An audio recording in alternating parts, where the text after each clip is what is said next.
Welcome to Chaos2Cured podcast. You're here with Jeffrey Fried and Kirk Patrick Miller. Today, we're going to talk about something that visual spatial thinkers do, and they do it really well. And that's thinking in pictures and seeing the world a lot of times in images instead of maybe the way some other individuals that are neurotypical perceive the world. So it's an important topic because it ties into so many different avenues. And Jeffrey will probably go into this. He had already mentioned, this fits dyslexia, ADHD, people on the spectrum. So this particular idea of thinking in images and how we process images is so vital. And so, I'm super happy to have Jeffrey here because he's a world expert on this as well. And we have done a couple shows that I kind of want to point people back to. One is on the perception of time and anxiety. And we're going to do another show on that now because we've done a lot of research and since that time. But all of these things kind of tie together. So, Jeffrey, I love your idea that you had mentioned and brought up with me earlier. And I want to just let you kind of explain to the listeners the epiphany you had working with some individuals. And when you called me, I said, that's literally like what I do. So, you'd said it so well. Please just jump into it. So, Kirk, I can tell you that people process the world in extremely different ways. Um, People who are typical, not divergent, but just regular left brain or whole brain people, especially left brain people who love to do things like accounting and putting things into systems and are great with that, but they're not so good with creativity and thinking in pictures. The people that I work with almost all think entirely in images. I mean, it's a trade-off. You're supposed to do certain things in the left hemisphere, and things get shuttled to that when that, like, if you're doing something like accounting or taking notes. However, if you do that with the right hemisphere, because your left hemisphere isn't that powerful, what ends up happening is you don't do it very well because the left hemisphere is supposed to think in words, think in steps, and trust that if you follow a recipe or a menu, that you will get results. These people tend to not be creative because nobody has everything. And therefore, they're not good at, a lot of times they're not good at managing people, especially creative people, because creative people think in images. And that's the bailiwick that I have. Virtually everyone I have ever worked with, and that's close to 2,000 different people over 30 some years, are picture thinkers. And they just assume, like kind of we all do, that everyone processes like they do. And more linear people, word thinkers, think that everyone processes like they do. And they couldn't be more wrong. I have seen, I don't even know what to do with someone who's linear, sequential, left hemisphere dominant. I think anybody can teach them. You just teach them an order and you have them write stuff down. And that's that. And they learn that way, not the folks I work with. It's so interesting because people both on the spectrum and people who are just, visual thinkers, everything is an image. If you give them, you talk about a house, they see a house. And that's classic dyslexia stuff, is that they'll see a house and they might call it a castle. And the person is sort of monitoring the reading, like, think, how did they get castle out of house? Well, they were referring to their picture. And happens all the time. When you think in images, you tend not to learn phonetically. That's linear, sequential. You tend to remember whole words. You tend to see the gist of things, and you can't really learn until you see the gist of things, see the whole picture. Whereas linear people don't have that need. They just trust that if you follow steps, you will arrive at conclusions, nirvana, so to speak. Not the folks I work with. They have no experience processing that way, and they don't trust it because it doesn't work for them. Now, when you think in images, it gives you a tremendous advantage in some arenas, and no advantage at all in others. Um, School, typical traditional school, is all about processing in steps, Definitely and not pictures. definitely not pictures, except when you go to art class or maybe shop class, but they don't even have that anymore. Um, and of course, what happens is people don't learn well. Visual learners don't learn the way that that the schools are teaching, and they think they're dumb. And when you think you're dumb or slow, it's you're done. Literally, you are essentially screwed because your bottom line assumption is I'm not very smart. I You can't stop compute. trying. Yeah, that's a Yeah. good one. Yeah. Yeah. So another quick thing about dyslexia is all dyslexic people are visual and spatial, and they see things in three dimensions, and they can flip and rotate things at will, and they also have wonderful visual. I mean, they daydream really well. They're world class daydreamers, and a lot of times, and this is so interesting, is a lot of times a person who's dyslexic can get lost in their daydream and forget where they are, and just essentially just wander off. And once they realize that they're not really in their daydream, that they're supposed to be listening in class or answering questions, they can become very, very, very disoriented. That's And one of the panicked. and panic. One of Yeah. the hallmarks of dyslexia. Oh, I could imagine the panic because I felt that just with ADHD. And I didn't have an issue with reversing things. There were a couple items that you mentioned that I thought were really valuable to bring up. One, you said, they won't do something unless you give a bottom line reason. And so if you have a child who's really struggling with a subject and they really don't like it at all, if you can give them a valid real world reason why they have to, and this needs to be a good one too. I think I asked this in class one time. I think it was algebra, and they said, oh, if you know the pieces of or the price of each piece of meatball in a soup can, right? And it's not labeled. I mean, that was not the best example because at the time and still now, you just go scan it. So it didn't make any sense to me. Had they used, oh, later on, it goes to this and this. So give examples. You had mentioned that. I really thought that was super solid. The idea of the images where you said there are certain jobs and placements where that's really beneficial and some places where it's not at all. It is phenomenal for recognizing patterns, for coding. My goodness, somebody that can see a whole picture and understand a lot more of the code than what they just see on the screen is so beneficial. The daydreaming is actually, I think, helpful in some ways because you look at this world around us and who doesn't want to daydream and think of a better world sometimes, So there's the thing that impacted me was I remember you called and you said, I mean, they see the whole image. And he said that's why you couldn't remember, like, starting in the middle of the alphabet. And the more I thought about it, for me, if I hear something or somebody says their name, I can't remember it, even if they say it like 5 or 6 times. Yep. And the classical thing of repeating their name back to them, I do that every time. And usually after about 3 minutes, it's gone. And it's not because I don't care. I'm actually trying to register the name. If they Yep. have a name tag on, good to go. I have it instantly. And, the other thing that you had mentioned and was if you're seeing a whole image, for me, a lot of times if I'm reading through something, I just daze away, and suddenly everything kind of blurs together. What helps me remember things is taking a screenshot. So if I'm reading an article, I have a slight chance of remembering a lot of the facts in it. When I take a screenshot, it's locked for me. And so when you mention that, if you think of just taking a screenshot, it's taking a picture of the whole thing you're reading. And that's honestly how I remember things really well.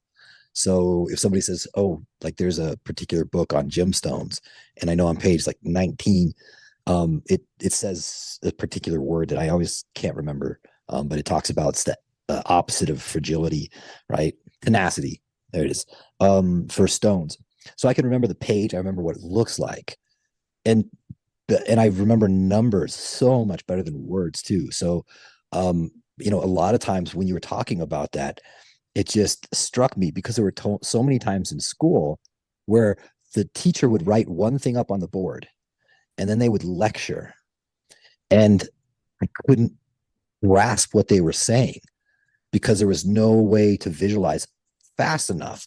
And the other part too is if you don't know what a teacher is talking about, how are you supposed to visualize it?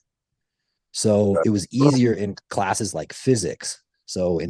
I didn't even have to think much in physics because everything made sense. I could see where things were going. They have vectors. It's like, oh, that just makes sense.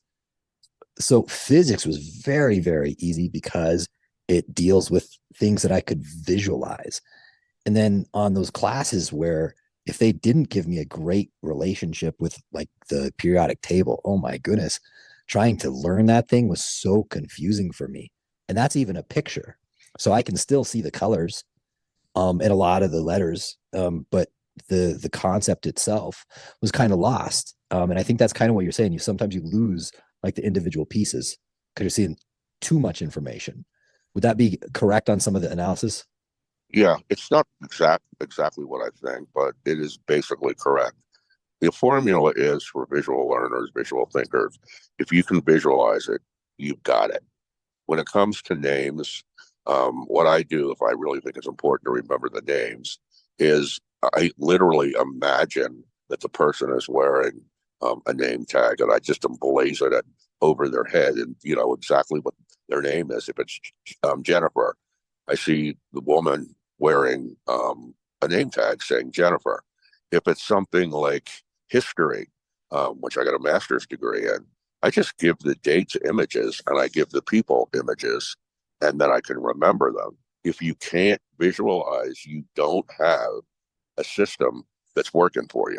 Linear people can remember the sound or remember the answer and just conjure it up. And they can do it quickly too, because there's less processing when you're a word thinker.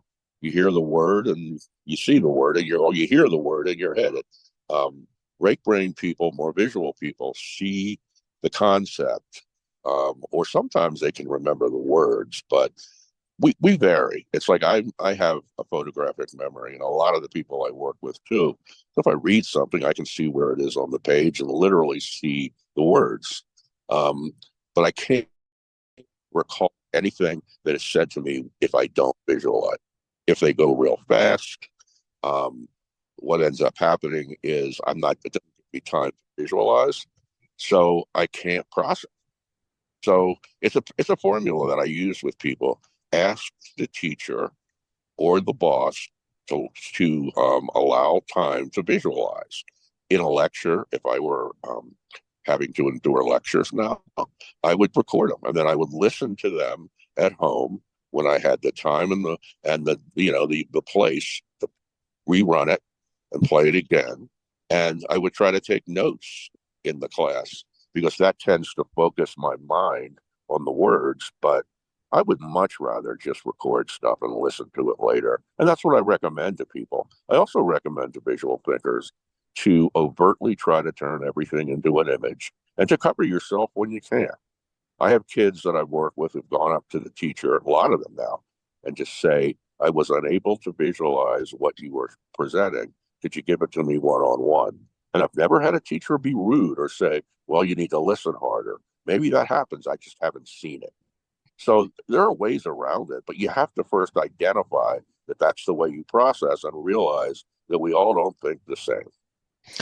Well, I love the way you described. I mean, you just kind of walked everybody through how I really do process. Most of the world for me is um, visual, which is still a little. It's becoming more and more visual with every passing day. People don't read as much. It's more video. Everybody's listening to podcasts. Everything's pushing towards that right hemispheric visual spatial thinking, to be honest. So in some ways, the world is a little easier for me to process because it's fitting me a little better than it used to. But at the same time, the individuals that are still in the school system, they're being pulled in every direction because they see tools that they could use that make a lot of sense, like AI. Why not learn? I just used that with my eldest niece. She wanted to learn about covalent bonds, and ChatGPT, you can literally talk to it now. So she's like, I'd like to learn all about covalent bonds. Can you make this interesting? And it just literally started talking to her, and it explained it beautifully. So you have all of these amazing tools, and the students know they exist. The schools aren't sure how to deal with it, so they're shutting it down. And so you have a divergence in where the world is heading. One of the paths is if we were to stay in the dark ages, and by dark ages I mean like no social media, no internet, no apps, and I don't think we're going that direction. So the other direction, the only way I see it going is more towards visual, more video. In fact, I see honestly people in the future not going to the office. They're probably going to be wearing 3D virtual headsets and having a virtual meeting. I just That's where I see things going. So that favors again the visual spatial thinker. But I liked how you said you have to know you process that way. That name tag trick, I will use that. I remember when I was younger and you had me work with spelling words, and you'd have me memorize the color and see them in different colors and try to turn them around. And as soon as I was able to visualize the word, that was so helpful. And you had me do that with other things as well. So everybody that's listening to this is extremely powerful. If you can take, if you have a student that's learning, I just mentioned chemistry earlier. If you can take that chemistry and you can find a picture and or a video that helps explain that chemical interaction, or use the tools that are at your disposal. If you can make them excited about it and they're drawn to it, they will instantly learn it. And then, as Jeffrey, just spot on said, if I can't visualize it, I'm toast. So if you're a teacher and you're talking about a subject, or math, definitely math, please do one full solution with every step solved, so that every student that looks at it and is scared of failure can see success. One, they can also understand, okay, I can learn from that. And then do your lecture, but give at least one visual representation that's spot on, that somebody can go through. So many teachers, and I don't know why, I understand the Socratic method, right? Go ahead. I understand it. I do. It's really what I was going to talk about next, but um, it's apropos to talk about it now. None of us realize how differently somebody who's got a different hemispheric learning style processes than they do. And most of the people who are teachers, especially high school, middle school, not so much elementary school, and college, they are linear, they are sequential, they don't visualize well. The reason they like school is because it gives them feedback on how they learn, and they feel really smart. And the teacher probably won't be creative, and though certainly some are, and more. But the majority of them are linear sequential, and they think that visual thinkers are broken, and they need to convert them to word thinkers. And they can't do that. You can get a little better at it, but you're not going to be able to change your learning style. We're not that, what's the word is, we're not that, I'm gagging on the word, so forget it. But you know what I'm talking about. We're not that Yes. malleable. That's the word I was looking for. Malleable is a perfect word. And, going through school, I was absolutely so frustrated. And, I don't see that frustration going anywhere. Teachers have no, they are seriously abused. I'm just going to say it as it is. I watched a few videos. I mean, kids are throwing stuff at teachers. The teachers can't react. I mean, it's a very, very difficult situation. And my biggest issue with it is that I see the change happening, and I know that we are having problems with people learning. And we need to stop saying everyone needs to learn everything. In economics, you have specialization. You're going to have people that are phenomenal at certain things. I think we need to start looking at building curriculums around individuals and stop building a universal curriculum. Just like you said, we all process the world that we're living in a different way. And there's no way you can have one curriculum. It's absolute lunacy. I do understand that it happened hundreds of years ago when this country was first starting out and you had little cabins. I actually knew a lady that taught in a single cabin and, with the wood fire and stuff like that. And she had, 6 students or something like that. So yeah, I get that that used to work. The problem is it's no longer conducive to a learning experience. And we have people over in Japan, South Korea, and China. You just look at the bookstores there, and everything is ChatGPT, AI, coding. It's fascinating to see how other cultures are more adaptive. And especially when you're looking at technology, you have Japan that somewhat leads the way in a lot of aspects.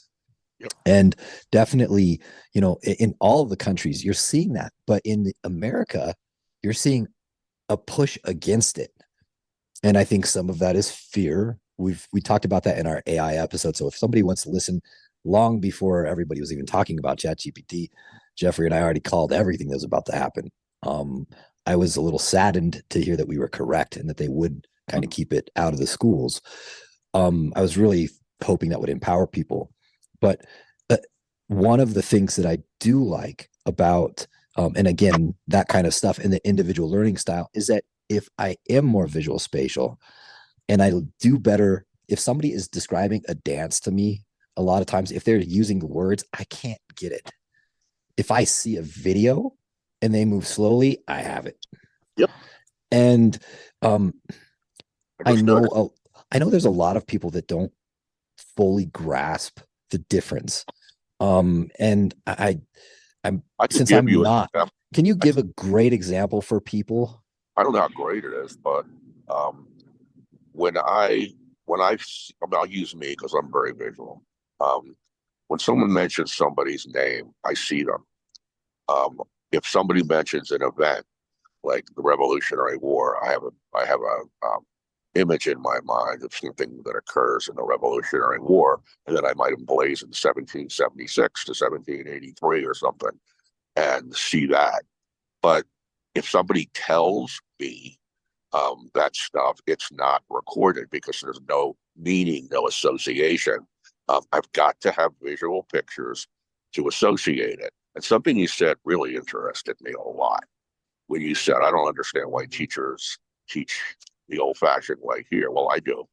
Number one, in those countries that you mentioned, like Japan, Singapore, um, most of Malaysia, what ends up happening is the teachers are esteemed, they are respected, they are paid well. So you get the best and the brightest as teachers. In this country, it's been considered a job mostly for women because their husbands make tons and tons of money doing something else, and it's not respected. And that's so not true. Maybe it used to be, but it's not true.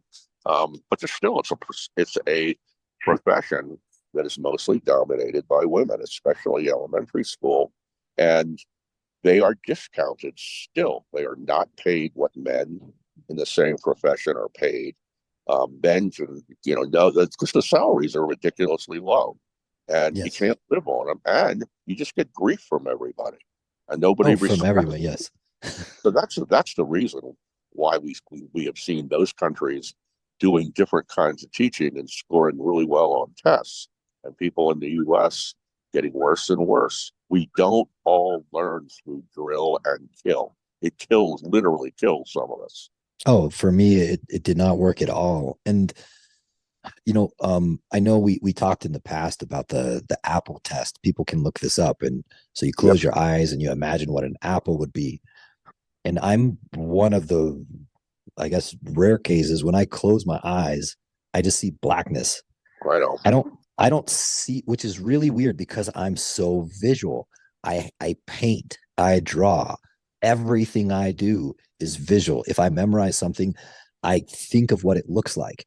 Here's the weird part. If I actually start writing a story, as I write the words, I can see more. So if I close my eyes, I can't see an apple. But if I start typing, even with my eyes closed, what an apple looks like, so I go through the descriptions, what happens is I have too many pictures of what an apple would be. I have Yeah. one from a video game. I have a green one. I have a red one. So when I write it, all of a sudden it becomes absolutely clear. And the reason why I wanted to bring that up is that sometimes in class, what happens, and this still happens to me to this day with Netflix, I open up Netflix, there's so much information there. I can't think, I can't figure anything out.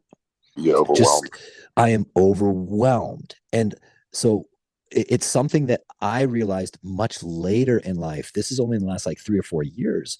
So when I want to really picture something or describe something, I kind of have to close my eyes and go through the process. I have to eliminate a lot of options before it becomes clear. Because when I first start, it's just like this huge, overwhelming spider web that just is just black.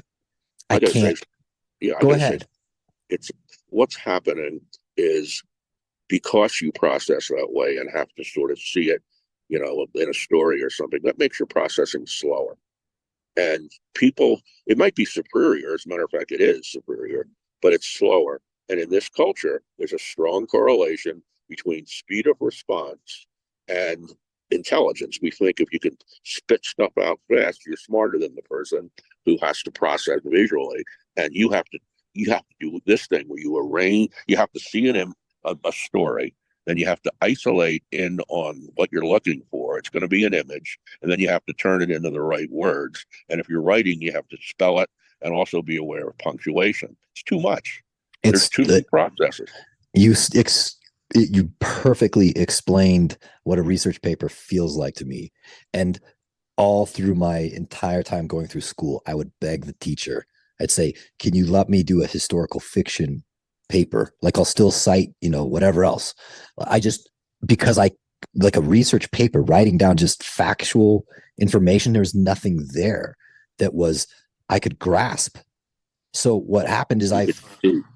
yes. And so it was just torture. And like you mentioned with the words, I've read and I'm trying to remember, I think it was Stephen King, who said like with his first draft, he didn't pay attention to spelling. He said, because that'll throw off your flow. And that is Yes, something I would definitely suggest to people. Don't let the flow happen and go back and fix those. If you otherwise it just interrupts the process. And I need that constant stream.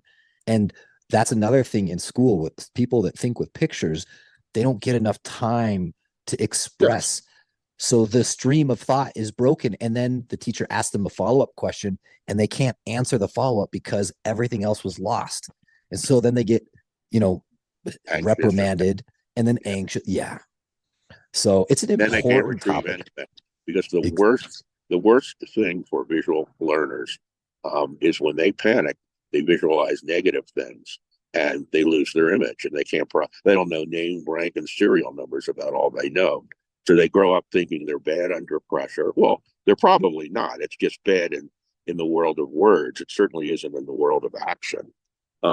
So it I'm going to conclude my intake on this with one quick thought. Um, the root of our educational system goes back to the 1800s when America started to have factories and we had a lot of people and they were coming from other countries. They were immigrants. And what they were looking for is people to man the factories, don't question why they're being fed, what they're being fed, and just be good soldier ants. And it's still there. It's not expressed that way, but it's there. It's implied. I would agree. It's frustrating because I feel like we keep getting opportunities where we can change that. And the status quo, well, as we know, humans love the status quo, and no one likes change. And I do think we are getting to the point where we need to recognize there is massive change happening, and it's very quick.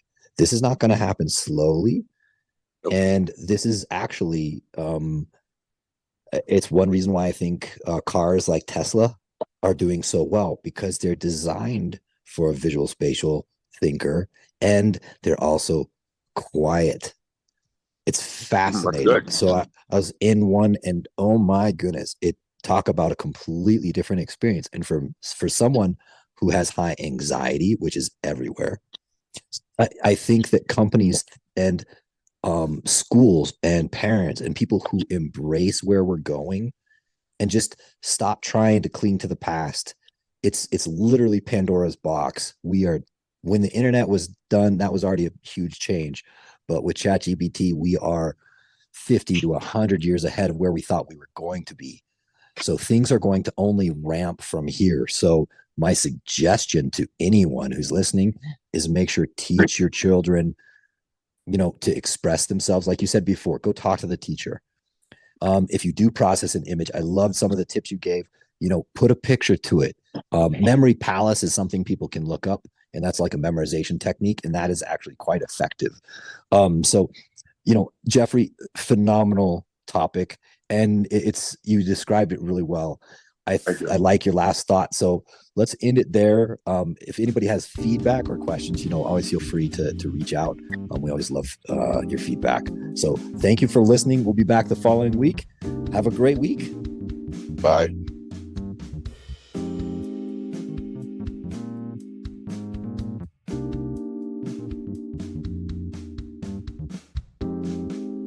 Thank you so much for listening to Chaos2Cured podcast. If you enjoyed the show, please share it with everyone you know, and definitely like, follow, and subscribe.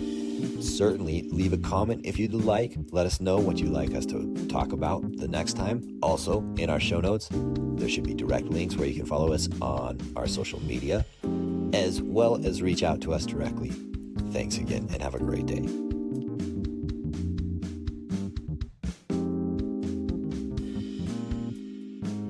The views, thoughts, and opinions expressed on Chaos2Cured podcast are the speaker's own. All discussion is based on our own experiences. We do not and cannot guarantee the accuracy or completeness of any information.